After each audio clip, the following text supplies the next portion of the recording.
आज हम लोग अष्टावक्र गीता के दूसरे अध्याय के 23 नंबर श्लोक की चर्चा करेंगे। इसमें देखते हैं कि राजा जनक क्या अपना अनुभव बता रहे हैं। श्लोक इस प्रकार है। आश्चर्य है कि अपार समुद्र रूप मुझमें चित्त रूपी पवन के उठने पर शीघ्र ही विचित्र जगत रूपी तरंगे पैदा होती है, जो मुझे भिन्न नहीं अभिन्न है।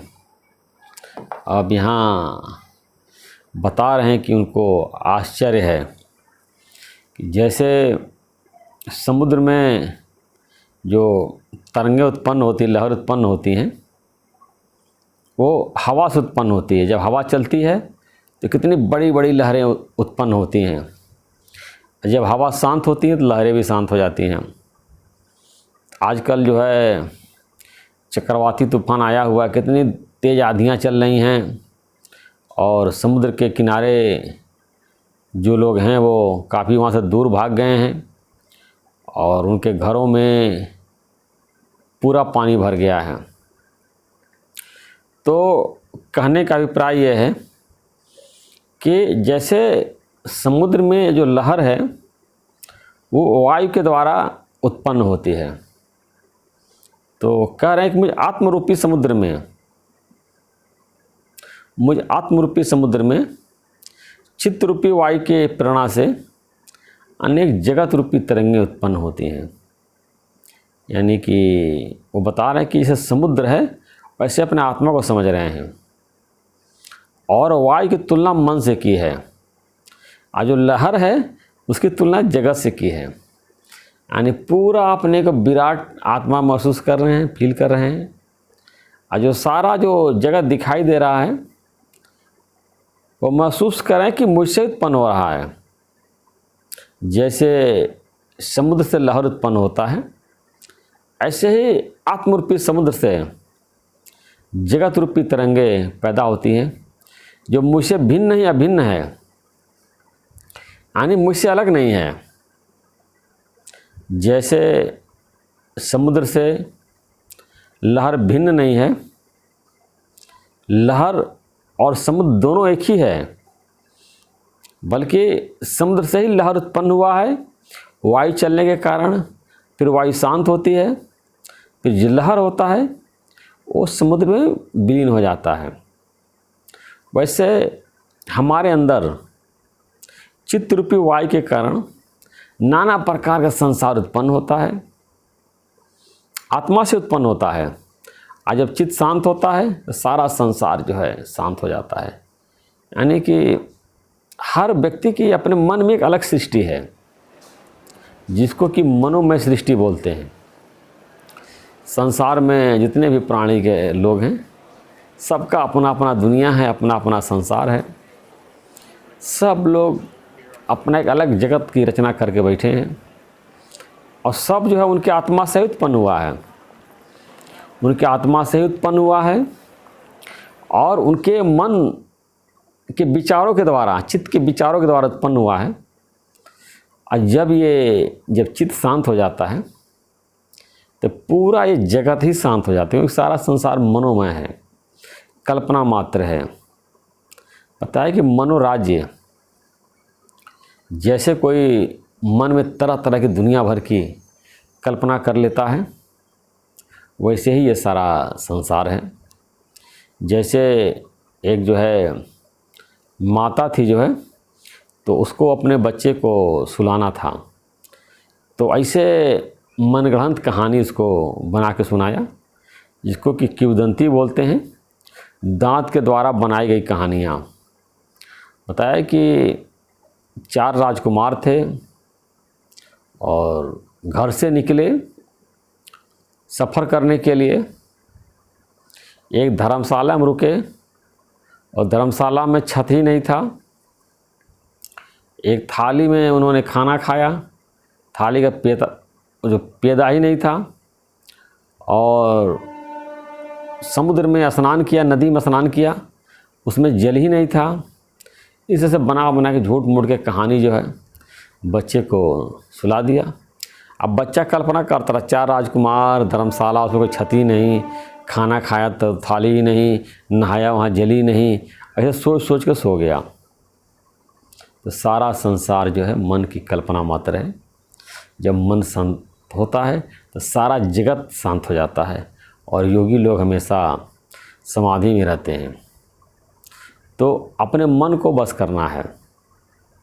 सारा आध्यात्म जो है 3 ही जगह सिमटा हुआ है, एक आत्मा, एक मन, एक शरीर। तो मन ही शरीर की रचना करता है।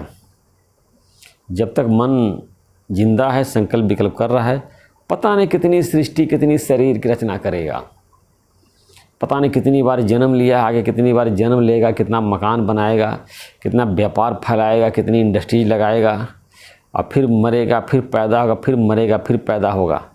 आत्मा, उसके आत्मा में ही मन रूपी, चित्त रूपी पवन के द्वारा प्रेरणा करके अनेक शरीर और संसार की रचना करता है। लेकिन जब शांत हो जाता है तो निर्वाण पद को प्राप्त कर लेता है। तो बताते हैं कि स्थिर मन ब्रह्म, अस्थिर मन संसार। अगर हमारा मन स्थिर है तो संसार है, संसार में भाग रहा है, और यही मन स्थिर हो गया तो हम ब्रह्म स्वरूप हो गए। यानी मन आत्मा से ही निकला है और निकल करके तरह तरह की संसार की रचना करता है। और सारा संसार आत्मा का रूप ही है, परमात्मा का रूप ही है, और सब उसी का फैलाव है। और अंत में जब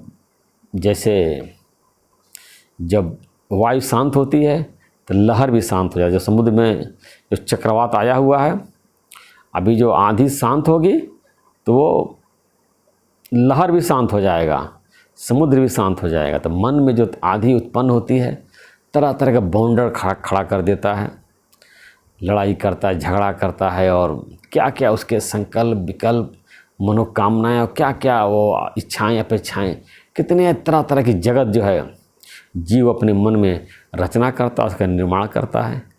ये सब मन की कल्पना है। सारा संसार जो देख रहे हैं सब मन ने ही बनाया है। आपका मन जैसे मकान बनाने के पहले सोचता मकान बनाना है, तो पूरी मन में कल्पना कैसे ऐसे मकान बनाएंगे। इंजीनियर से नक्शा पास कराता, फिर उससे सोचता है, उससे भी चेंज कराता है, उसकी पूरी बात नहीं मानता अपने हिसाब से जो है। जबकि एक्सपर्ट इंजीनियर है, आर्किटेक्ट है, लेकिन उसकी बात नहीं मानता और 2-4 संशोधन करता है। अब बाद में पछताता है कि हमने क्यों इसको बदल दिया है, क्योंकि अनुभव उसको है नहीं, अनुभव उसको है।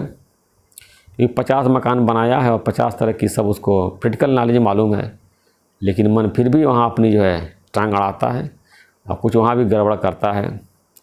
उसके बाद पैसे की व्यवस्था करता है, और जो ज़मीन वो खरीदता है, पहले से होता है नहीं तो खरीदता है, उस पर मकान का निर्माण करता है। तो सब मन की ही कल्पना है। अब मन में मकान बनाने की इच्छा ही नहीं हो तो इंजीनियर के पास भी नहीं जाएगा, न नक्शा बनवाएगा, न ज़मीन खरीदेगा, न लोन लेगा, न बिल्डिंग खड़ा करेगा।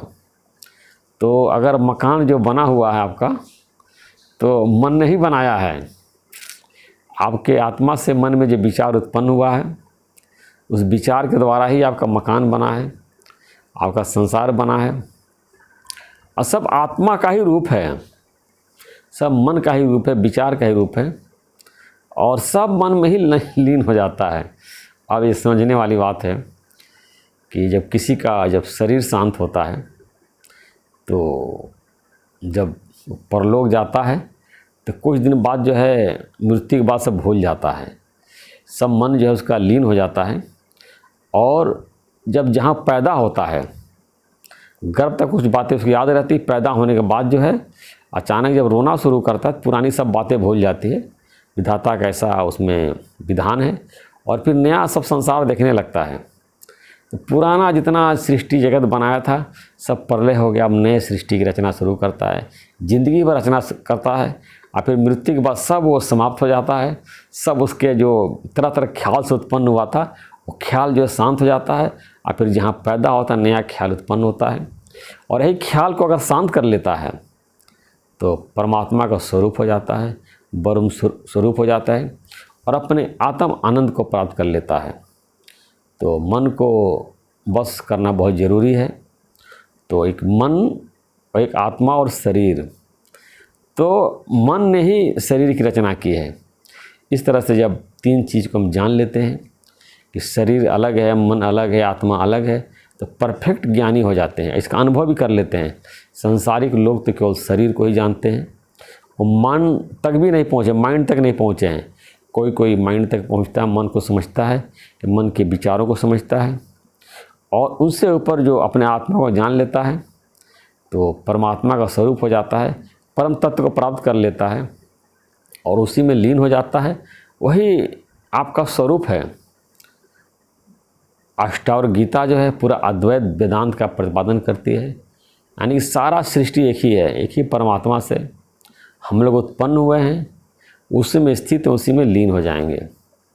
जैसे समुद्र से नाना लहरें उत्पन्न हुई है और लहर भी समुद्र का रूप ही है और फिर समुद्र में लीन हो जाती है।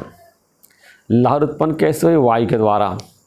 तो हमारे जब मन में जब विचार आई, प्रेरणा आई, तो हम भी जब परमात्मा रूपी समुद्र से अलग लहर बन गए। आज जब मन जब विचार शांत होता है तो हम अलग जो अपना अस्तित्व बना करके बैठे हैं और फिर वही समुद्र में लीन हो जाते हैं और समुद्र का रूप हो जाते हैं, परमात्मा के रूप हो जाते हैं। तो ये बहुत ही अद्भुत और आश्चर्य रहस्य है और इसको समझेंगे, पढ़ेंगे, अभ्यास करेंगे, एक गूढ़ ज्ञान आपको समझ में आएगा। ये आम आदमी इसको नहीं समझ सकता है। जो उच्च कोटि का जिज्ञासु है, जो मोक्ष प्राप्त करना चाहता है, जो साधक है, जिसका चित्त निर्मल है, वह इस बातों को समझ पाएगा, इसका अभ्यास कर पाएगा और जो है इसमें स्थिति को प्राप्त कर लेगा। और जैसे राजा जनक जो जीवन मुक्त होकर के पूरे जीवन भर राज्य का कार्य किया, राज्य संचालित किया, ऐसे ही जीवन मुक्त होकर के चाहे घर गृहस्थ में है, चाहे वो नौकरी कर रहा है, चाहे व्यापार कर रहा है, चाहे सन्यासी है, चाहे वानप्रस्थी है, चाहे ब्रह्मचारी है, कुछ भी है, वो जीवन मुक्त होकर के सारे क्लेशों से रहित होकर के पूरे संसार में विचरण करता है और अंत में जो है निर्वाण को प्राप्त कर लेता है, परमात्मा के स्वरूप को प्राप्त कर लेता है। बल्कि यही वो शरीर अवस्था में ही, जीवित अवस्था में ही वो ब्रह्म को प्राप्त कर लिया है, निर्वाण को प्राप्त कर लिया, उसी पार ब्रह्म परमात्मा का वो स्वरूप हो गया है।